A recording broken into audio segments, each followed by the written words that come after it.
It happened in broad daylight, a moment so brazen, so unjust, that it sent shockwaves through the entire town. It started like any other Sunday. The congregation at Mount Zion Baptist Church had gathered for their weekly service, their voices lifting in praise, their hearts open to the Word of God. But that morning, something sinister lurked just outside their sanctuary. Officer Travis Wilkes, a known name among the black community for all the wrong reasons, sat in his cruiser across the street, eyes locked on the church doors. Wilkes had a reputation, a long history of random stops, misunderstandings, and arrests that always seemed to target the same kind of people. That day, his target was Reverend Elijah Gaines. The first red flag? The call that allegedly brought Wilkes there didn't exist. According to Wilkes, he had received a complaint, something about a disturbance at the church. But there was no record of any call made to dispatch, no reports, no witnesses. Just Wilkes, sitting in his patrol car, watching, waiting. And then, as the service let out and the congregation spilled onto the steps, Wilkes made his move. He stepped out of his cruiser, hand resting on his holster. "Reverend Gaines, I need a word with you," he called out. Elijah, a man of faith and unwavering composure, approached without hesitation. "Is there a problem, officer?" His voice was calm, his congregation watching in silent confusion.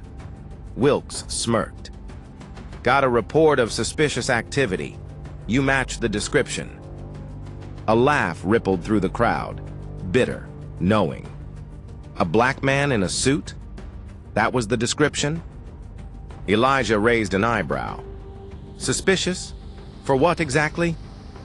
Wilkes didn't answer. Instead, he reached for his cuffs. "Turn around. Hands behind your back." Gasps filled the air, murmurs of disbelief. The congregation instinctively closed in, their presence a wall between Elijah and injustice. "This is a mistake," Elijah said, standing his ground. "I haven't done anything wrong." But Wilkes wasn't interested in explanations. He grabbed Elijah by the arm. And that's when everything changed. The crowd erupted, phones shot up, recording everything. Voices rose in protest. Wilkes wasn't expecting this. Not here, not now. He had banked on silence, on fear, but what he got was defiance. "You can't do this!" shouted Deacon Moore, an older man who had seen enough injustice in his lifetime to recognize a setup. "Suspicious of what?" called a woman from the choir. Wilkes faltered, just for a second. His backup hadn't arrived. He was alone, facing an entire congregation that wasn't backing down. But he doubled down. "He resisted," he lied, tightening his grip. "I have the right to detain him." More gasps. Everyone had seen it. Elijah hadn't moved. He hadn't resisted. A church mother stepped forward. "You're arresting a man of God for standing in front of his own church?" Wilkes ignored her. He yanked Elijah's hands behind his back. Click. The cuffs locked. Then, a voice cut through the chaos. "You just made the biggest mistake of your life." It wasn't Elijah. It wasn't the deacons. It was Angela Whitmore, a lawyer, a fighter, and, most importantly, the daughter of one of the church's oldest members. She stepped forward, heels clicking against the pavement, eyes locked on Wilkes like a lion closing in on its prey. "Let me explain something to you, officer," she said, voice calm but deadly. "You just arrested a respected pastor in broad daylight in front of 50 witnesses, and every single one of us has this on video." Wilkes hesitated. The weight of 50 phones recording his every move was suddenly unbearable. "Take the cuffs off," Angela demanded. Wilkes scoffed. "You don't tell me what to do." Angela didn't flinch. "That's fine. I'll let your department handle it when I file a lawsuit for unlawful arrest, racial profiling, and abuse of power. You know what happens when a case like this makes it to the news, right?" Wilkes' face turned red. Sweat beaded on his forehead. Angela took another step closer. You really want to be the cop who got exposed for falsely arresting a pastor? A black pastor? In this climate? Silence. For the first time, Wilkes looked nervous. Then another voice. She's right. It came from behind him. Sheriff Tomlinson, Wilkes's superior. The sheriff had arrived, drawn by the commotion, by the dozens of calls flooding the station. He took one look at Elijah in cuffs, then at the angry congregation, and finally at Wilkes. His jaw tightened. "Take them off." Wilkes turned. "Sir, I said take them off." A long beat of silence. Then, reluctantly, furiously, Wilkes unlocked the cuffs. Elijah rubbed his wrists, but his eyes never left Wilkes. "You'll answer for this," he said quietly. The congregation erupted into cheers, but it wasn't over. Wilkes turned to leave, his face a mask of barely contained rage. But before he could escape, Angela spoke again. "Oh, you're not going anywhere." Wilkes froze. Angela held up her phone. "You're under investigation, and I promise you, by the time I'm done, you'll be the one in cuffs." Wilkes swallowed hard, because he knew she meant every word. Wilkes stood frozen, jaw clenched, his body tense with rage and humiliation.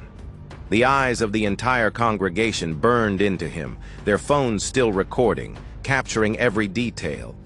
But it wasn't just them anymore. More people had gathered, neighbors, passers-by, local business owners.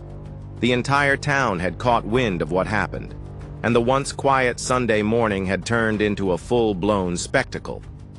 Sheriff Tomlinson's face was stone, his patience thin. "Officer Wilkes, return to the station. Now." Wilkes opened his mouth, but Angela wasn't done.